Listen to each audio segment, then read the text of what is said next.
Steve, if you want to, please feel free to go. I just started Josh, thank you. Thank you. Sure, of course. Did you? Yeah, go ahead. Go ahead. We're all good. Yeah. First of all, Stacy's a very close friend. And I think really understanding the personal stories here and how this affects people in the day-to-day is so critical, because it's easy to get caught up in sort of grandstanding and platitudes and grandiose statements, which have their place, and that's the job of the politicians. But I think as Jews, we want to connect to people and see what the struggle is, and that first of all, I want to say that everything changed on Monday afternoon for us, basically. That we were hyper focused on Jerusalem and the story of what was happening on the Temple Mount, with the prayers for Ramadan, and then clashes with police and going on in Jerusalem, and then a neighborhood of East Jerusalem called Sheikh Jarrah, which where there are many protests, and there's a very complicated story going on there. And then everything sort of altered as Hamas sort of entered the story. And now it's today Wednesday now, is it? I think it's Wednesday morning, and we have seen the entire situation shift dramatically as Hamas and also Islamic Jihad have sent barrages of rockets down, not just in the area that we are. It sounds horrible to say this, the area that we're used to seeing rockets. Okay, it's like if you live in a big city and there's certain neighborhoods where you expect there to be violence, and when it spills out into other neighborhoods, you're like, oh my gosh. Part of that is that rockets flew into the Jerusalem area and the greater Jerusalem, surrounding areas, and also in Tel Aviv and what we call the center of the city. And someone said they were throwing those indiscriminately. I think that was very targeted, and that they were, really looking to hit civilian populations. And what's indiscriminate is that it claimed the lives, sadly, of Palestinian citizens of Israel, residents of the city of Lod, what we sometimes call Arab Israelis, a father and a daughter. The rocket fell in their house, and so there are 6 casualties of six Israelis killed so far, and I think over 53 Palestinians. The other thing that I just want to briefly mention is that what we're seeing that's I would say new and different is a series of riots in towns in Israel and cities in Israel that have a healthy mix of Jewish and Arab, or Jewish and Palestinian citizens, like the city of Lod and Ramla. Maybe you recognize it, for that's where the airport is. These are about 20 minutes east of Tel Aviv, 2 cities there, and also in the northern city of Akko, which is up near north of Haifa. And we're seeing people just anger come out. There's no leadership. It's just mostly young people who are running about and being destructive, lighting things on fire, and it's a very, very difficult situation that we're worried could really erupt into something greater. And that's what's scary, and that's what we're looking at. So let me pause there. I'd love to entertain any questions or thoughts or feelings. I know, Larry, were you meant to be studying Parshat HaShavua this week? Is that this? Well, we study lots of different things. Oh, you do? Okay.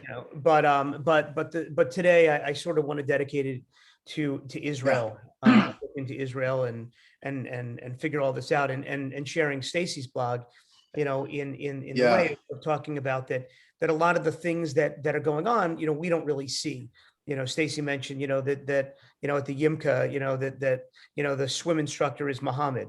And that there is actually, right, on a daily basis, there is a nice synergy among people who live in Israel. The question is that once these things begin to happen, then we say that, it's all Jews, it's all Muslims, it's, however we understand it, but there actually is much more of a nuance that exists on the ground when you're living there. Yeah. And that's sort of where Stacy's piece was really nice, giving us a little bit of entree into that world that most people don't see, especially those who are tourists who are traveling around Israel. They don't get to see the nuance of what a No, neighborhood. 100%, 100%. I'm putting in the chat for you just a couple of pieces. One Jeff, hang is on one second. like a solidarity video that Rabbi Rick Jacobs recorded yesterday and sent to our movement. And we also sent it to the Knesset in Israel to say that, look, first and foremost, we have our differences and we can nitpick, and there are even cynics who are, everyone has their own take on this, but at the very highest level, we want to say that we stand with Israel, and that this is incredibly important to us, and that we realize that, like, look, as much as we think about it, I'm going to guess most of you went to sleep last night in a relatively quiet and safe environment, and our brothers and sisters in Israel did not. And then here's another prayer or a piece that I wrote on Sunday night, Monday, which now has changed. It goes a little bit into the nuances of what's happening in Jerusalem, and in about a minute or 10 minutes, I think, the URJ daily email called 10 Minutes of Torah will come out, which is another piece that I wrote also, that I don't mean to be like so self-promoting here, that's not but just helpful pieces. And we put out a newsletter every week that will also feature Rabbi Blank's blog. There's a ton to read. There's going to be a webinar this afternoon with a bunch of progressive organizations, and there's another webinar tomorrow afternoon at 2 p.m. with our global reform movement just coming together. So I'll make sure that Rabbi Cernovitz has those links that you can join in. And I realize that some of you may also have day jobs and can't necessarily spend all your time jumping from webinar to webinar and dedicating your life to this. But good for you for making time to study Torah this morning. This group has been studying for happy to open it up. Many years together. Yeah. So every Wednesday morning for many, many years. So this very is nice, beautiful. Yeah. Jeff, did you have a question? Yes, I did. Thank you. Rabbi Josh, where did the vandalism and violence occur, and who were the perpetrators? Yeah, so I think what are you referring to, the cities of Lod and Akko? So it took place in the main, it's the city of Lod. I can pull up a map, I think, but you can see Lod is like just 20 minutes due east of Tel Aviv. It's right where Ben Gurion Airport is. Okay, and there's like two cities right next to each other. Some may say, sister cities of Lod and Ramleh. Ramleh was a predominantly Arab city, dating back to the 12th century. Lod is also, Lod is an ancient city. It was a hub of activity in the rabbinic period, in the Talmudic period. And it's known as sort of a, I think in America, we would call it a working class city, sort of lower socioeconomic, very mixed city, Arab and Jewish. And I have to say, I spoke with my friend who is the CEO of the, translating this, company for the development of the city of Rehovot, which is east of Tel Aviv. And he talks with all of his counterparts in other cities. And he spoke to the head of the Lod development company, essentially. It's and the guy had just built a brand new community center and had rebuilt the open air market.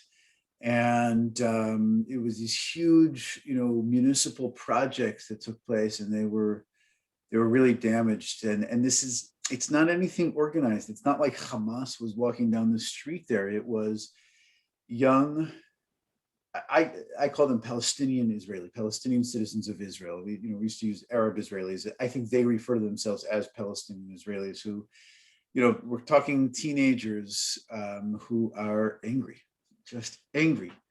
And I don't like to make comparisons to the American story. I think it's just two, apples and oranges. But some of the protests that we've seen over last summer, we understand the rage that was building up, and they, came in and vandalized, and it's hard to, hard to get that under control. Yeah. Thank you. So Josh, there's been conflicting reports about how this all started. Some say it was about the court case, about Palestinians being evicted, which has much nuance, that it's not simply just about Israelis evicting Palestinians. This goes back many decades. And others have said that there's more of a Temple Mount Ramadan piece. Can you give us a little bit of perspective about what's happening here? Yeah. I recommend actually reading Tom Friedman. I don't always agree with everything he takes, but I think he laid it out in a very good way that you can, if you click on the link, you can, sort of take it home with you and read it. I think Friedman was very good. I want to say, Larry, yes to all of the above. It wasn't just one factor that's leading into each other. What I understand, and I don't know why I'm blurry all of a sudden, just levels of complexity. No, it is that it's this confluence of everything happening all together. The fact that there is, for 2 years, a lack of stability in Israel, that we haven't really had a permanent government. The fact that the Palestinians were scheduled for elections in 10 days, on March 22nd, and they canceled that. And remember, while we in Israel have elections every Monday and Thursday, okay, they have not had elections in 16 years. Okay, so it's hey Todd, it's a very complicated. So add to that the holiday of Ramadan. There's a specific night called Laylat al-Qadr, which is the night in which, according to Islamic tradition, the first verses of the Quran were revealed to Muhammad, and that took place on Saturday night. In addition to that, add the tension around the protests in Sheikh Jarrah, the neighborhood there, and the limitations of going up onto the Temple Mount. Add COVID into this, just so much tension from the last, year of dealing with that. And, Israel's still in, the government is still in negotiations. There are people who put out, sort of conspiratorial wag the dog theories. I'm not going to entertain that so much, but they're out there, and that's it's all this stuff coming together. I think that, and Friedman sort of lays that out in his piece. Not to say that everyone has their own opinion in what newspaper you read, but I think also Hamas is looking to galvanize or sort of take advantage of this situation to show that they are the the alpha dog, the top brass here in the region, and that when there's a lack of leadership, that they are going to step in and rile up the Palestinian base. And what they've done successfully is unify Israel. Because remember, Israelis were so completely divided that we haven't been able to really make a lasting coalition of more than 51% in 2 years. Now, of course, nothing like an external enemy to come and unify us together. And whether you're left or right, and I think Stacey sort of captured that beautifully. Listen, this affects people indiscriminately. And so that's what they've done. And look, there's going to be a response from Israel, and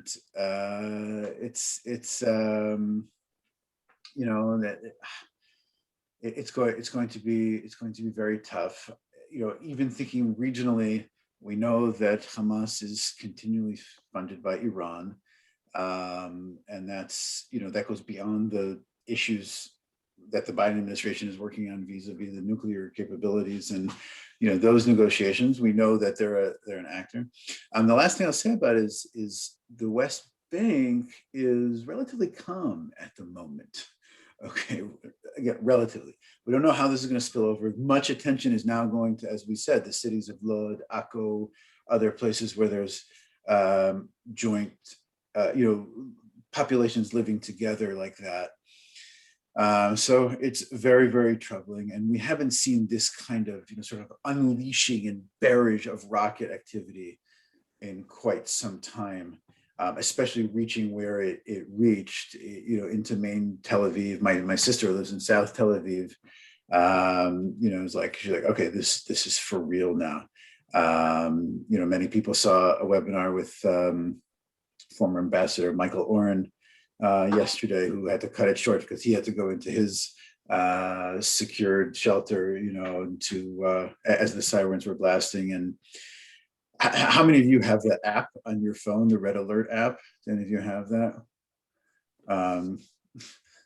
It's how much are we glutton for punishment? But it's an app that gives an alert, a push. Oh, you have it, Michael? Yeah, it gives an alert. No. I was going to ask a question. Oh, yeah. Please ask a question, and then where is all the?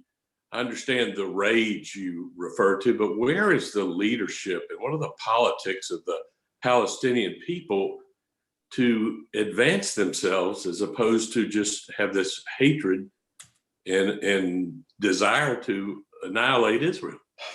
Yeah, that's we hear the Americanized version of it, but what's the politics over there of all these young people? Why are they not rising up to elect people to further their cause? Yeah, it's a great question and really deserves a lengthy answer and analysis. What I'll say is that, let me say it like this. For revolutionaries, what's worse than losing? Sometimes winning. Because what the Zionist story was about was revolutionaries who overnight became bureaucrats. Okay, so it's like, okay, you won. Now you have to run the post office. Like, we wanted to fight the British, and you're saying, well, okay, now you have to figure out how streets and sanitation are going to work, and you have to set up infrastructure, and you have to figure out how to run a country, essentially. The Palestinians, what the image of, and go back to this image of August 2005, if you remember the disengagement from Gaza, where Israel pulled out the 14 different settlements from Gaza. We didn't see Hamas sort of, how should we say, become Elon Musk, okay? And it's like, let's develop Gaza into, the first, into Hong Kong or into Singapore or something like that. That's not what we saw. We see a lot of resources go into, building up weapons, sadly. And the Palestinian people are suffering for it. We want the same for the Palestinians as we want for ourselves. Right, a right to self-determination, to live in, as the last line of our anthem says, "Lihyot am choshi b'aretzenu." We want to be a free people in our land. We want to be free, have dignity. I think most Palestinians on the street want to say, like, okay, how can I provide for my family, and give them education, access to healthcare, welfare, all that stuff. And we're not seeing this, and Hamas is kind of ruling with this iron fist. And we know that everyone will vote for them, and also they are the sort of social welfare party as well. But it's not happening, and it's a humanitarian disaster, and that's it's a very sad story. I wish I had time to go. I'm just late for another meeting, but happy to correspond. And Rabbi Cernovitz, and I see Todd also have all the answers, no doubt. Yeah. Jody, did you want to answer your question?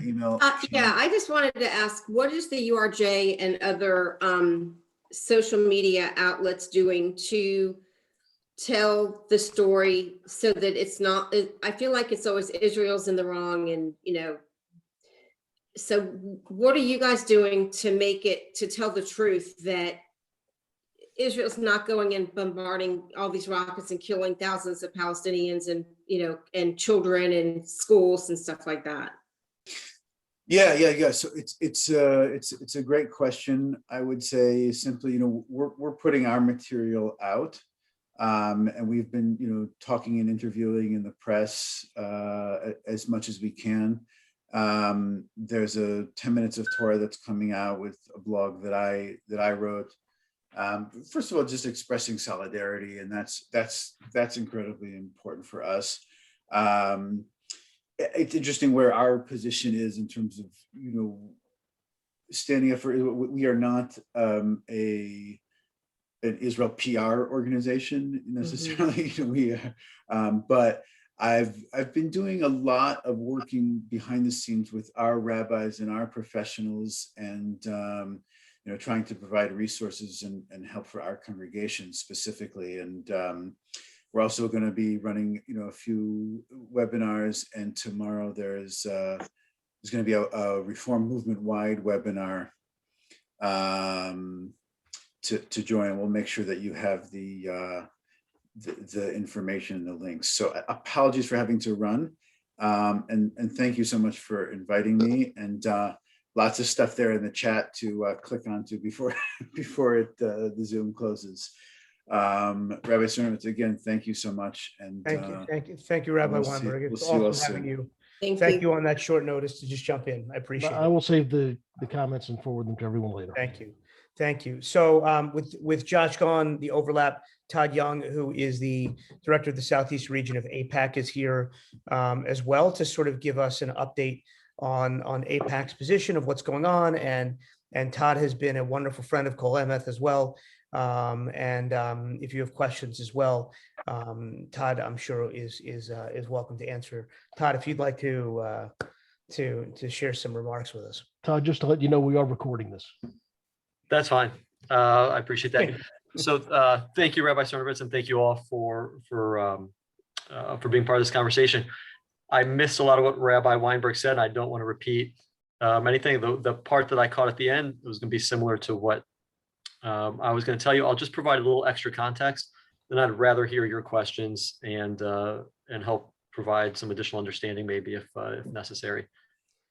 I think, just go back to what he said. He's absolutely correct. This is not about a few houses in the neighborhood, or it's not about some other minor incidents that occurred. You want to argue they're contributing factors on a smaller level, but this is really about Hamas as a terrorist organization whose goal since its inception has been to destroy Israel.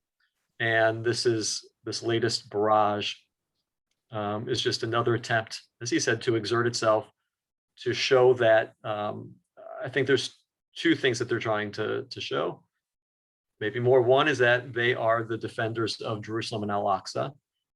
They see Fatah as being weak, and with the canceled elections, this is a chance to show that they are the ones who is going to stand up for the Palestinian people, and they should be the leaders of this movement. And secondly, they want to show that they can set the agenda, that they're a major power in the region, that they're giving Israel ultimatums, that they're the group that is standing up to Israel and saying, Israel, you must do this. And so that's their way of, again, demonstrating their power, showing that they're the major players in the region, and that Fatah is a weak entity. So this has much more to do with internal Palestinian politics and in addition to their desire to destroy Israel, their goal of being the primary player in that group.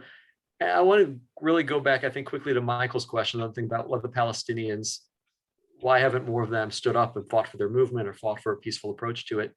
And just to add to what Rabbi Weinberg said as well, when you live under a dictatorship, if you will, you don't really have that opportunity. You fear for your life if you stand up against the leading powers. So it's not just, yes, they are providing social services, which a lot of people enjoy and benefit from. And yes, they might, celebrate seeing Israel under fire. But at the same time, if you stand up to the leaders of Hamas in Gaza, you don't know if you're returning home that night or what's going to happen to you or your family. So you see this in dictatorships, around the world, and Gaza under Hamas is nothing different.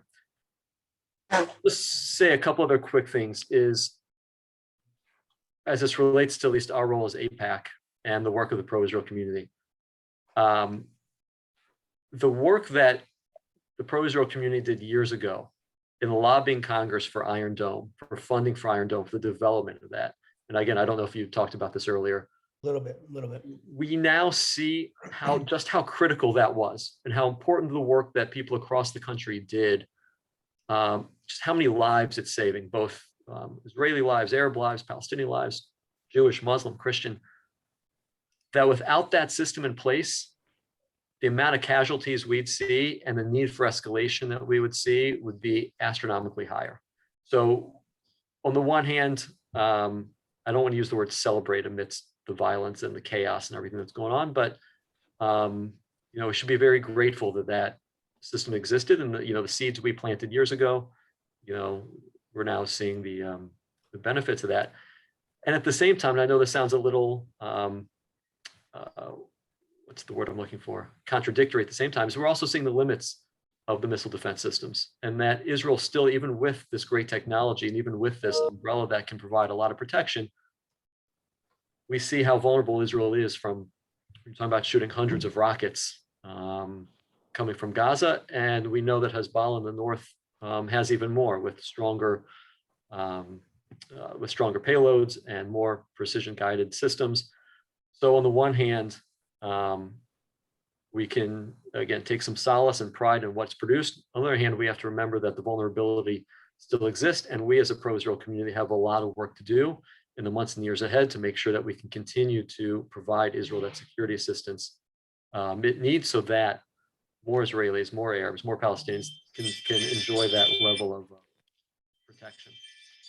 Todd, I was mentioning earlier, we mentioned Iron Dome, is that there seems a shift in the agenda, as in it's not just firing a couple of rockets, but firing a barrage of rockets, which then makes Iron Dome not as effective as it could be, because is that sort of a fair assessment that's been a shift in philosophy?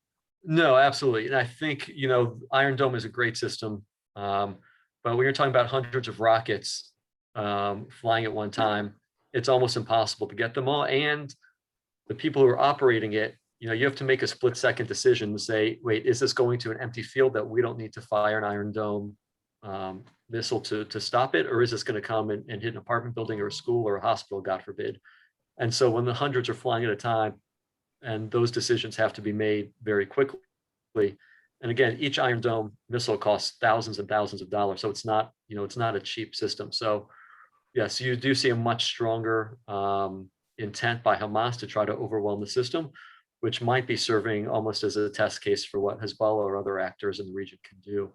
So it's definitely something Israeli defense officials are watching closely, and something American officials are watching very closely as well. And I'll add one more point as we look at what's going on, and we see the importance of the U.S.-Israel relationship and the collaboration that's taken place over the years. This is a time where we also need our elected officials to stand up and recognize Israel's right to self-defense during this barrage. Many members of Congress have already made terrific statements. Representative Loudermilk, I don't know who lives under what district and where everybody's located, has issued a statement. We have not heard yet from Representative McBath, who has been a great friend of Israel since she's been elected. So I would just encourage everybody to reach out. I can send a link to the rabbi if he doesn't have it already, to reach out to her office and say, we appreciate your support, and now's the time we really need to hear your voice again, standing up for Israel. And the more she hears from her constituents, I think the better it'll be, and the stronger message it sends across this country and across the world that the United States stands with Israel.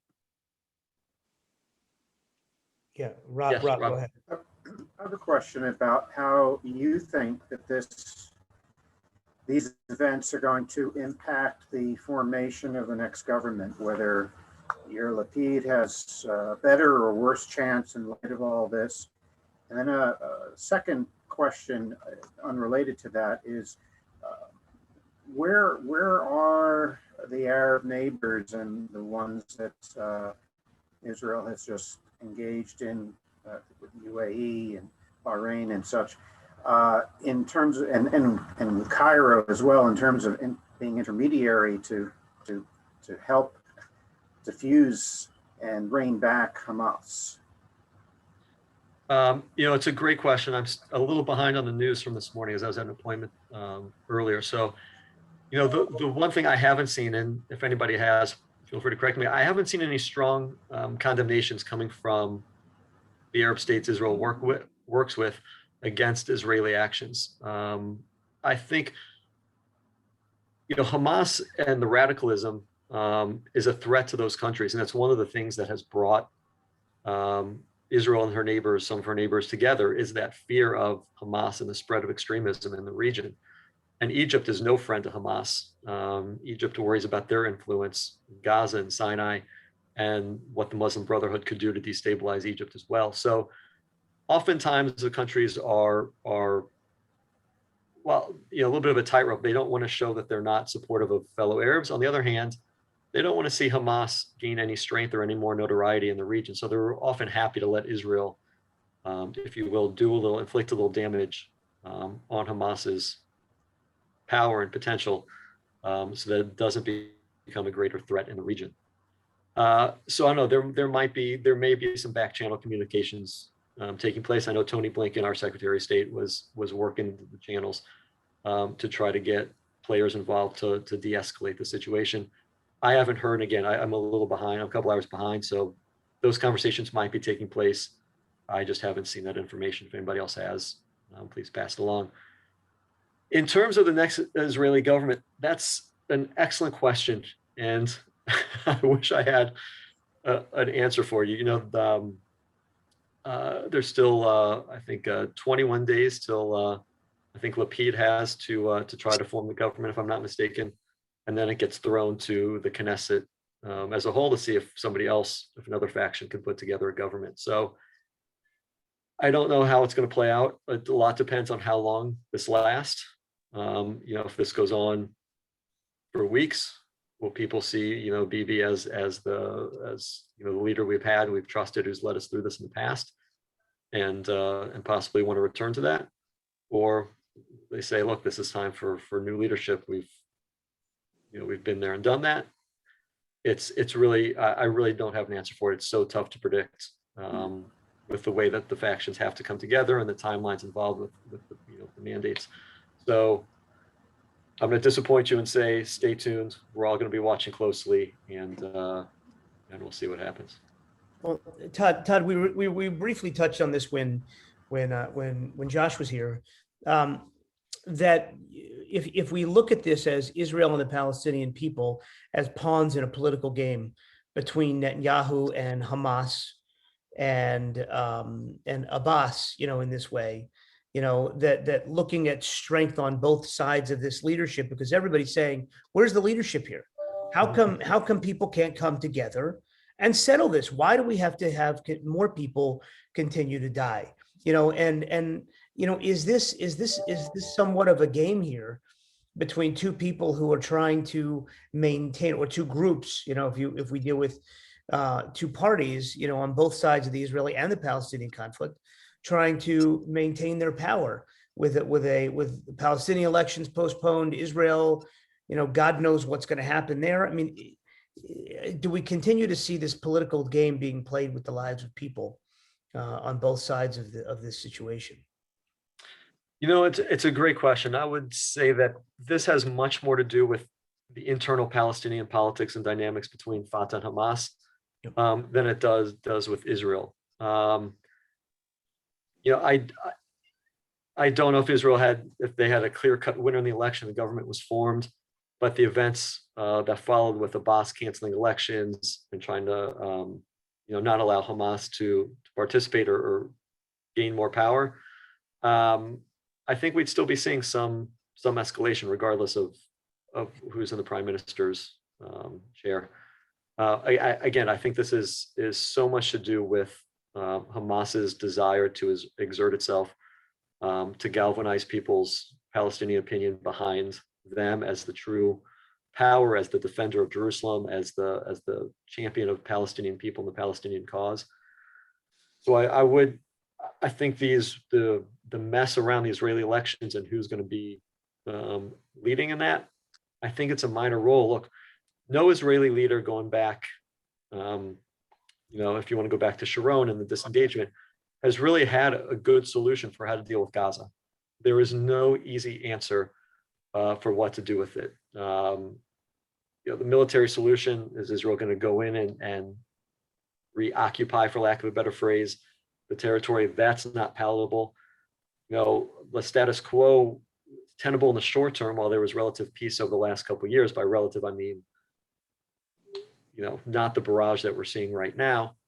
But how long can that be sustainable? So there's never been a great strategy for dealing with Gaza, and I'm not quite sure how in the long term it gets reconciled until you see a major shift in Palestinian politics and Palestinian leadership and their ability or inability to come together. Thanks, Todd. I just pasted a link in the chat room for those of you who would like to send a letter to our senators and our congresspeople. You can click on that. AIPAC has provided us an opportunity to be able to send a letter to them right away. If you've ever done any of these emails, it sends a letter directly to our senators and our congresspeople, letting them know that we want them to stand with Israel right now during this barrage. So if you want to click on that, and that will take you right there, just fill out the information and it will let you send an email right from there. And feel free to share that again with other people who aren't on the call, or if you have friends or neighbors who are also very concerned about what's going on. Yeah. Todd, you've been a great friend of our congregation, and we really appreciate you being with us. And I know there's more coming. We have a couple more educational programs to put together. But I really want to thank you for being with us this morning and all you were able to share with us. No, thank you. And again, I know there's more questions and answers at this point, and I think what we can do is make sure the United States continues to stand with Israel, and we pray for the safety of everyone over there these next few days, and hope that calmer voices are heeded. Yeah. Thanks, Todd. Much appreciated. All right. Talk to you soon. Thank you. Thank you. So any comments? Because I do, within the last 5 minutes, I want to jump back into Rabbi Stacy Blank's blog to look a little bit more of what's on the ground there, because sometimes we lose sight of the humanity of these situations because we only hear from the extremes and the loud voices and the big players, but not the impact this has on individual families and people.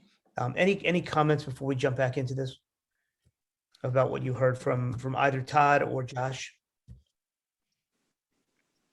I just want to thank you for organizing this. This is fabulous. Thank you. My pleasure. My pleasure. This is a lot of, what we do as congregations, when we make the connections, and I appreciate both of them. I texted them last night. I said, both of them, can you join me just for a little bit? Because you can imagine how busy their schedules are today dealing with all of this stuff, just to jump in and join us. We're very, very grateful. So Rob, it's my pleasure to be able to do this for us.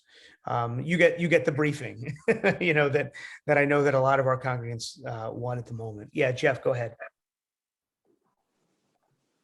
You're on mute. I'm not aware of how much or how little our U.S. media is reporting this and how factual. Yeah. Well, it's a question of do they have the right information? And who are they talking to get that information? That's really critical. Steve, we can stop recording. Let me just share the other half of the blog with you. And then if I have a few seconds,